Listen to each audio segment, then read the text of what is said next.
You ask Tiger to solve. This deals with linear equations with one unknown. The final result is y equals 2. Let's solve it step by step. Group all constants on the right side of the equation. Add 5 to both sides. Simplify the arithmetic.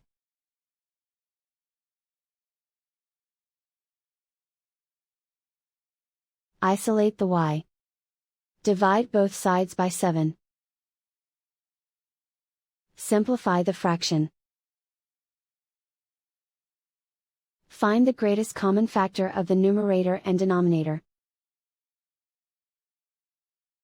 Factor out and cancel the greatest common factor. And so the final result is y equals 2.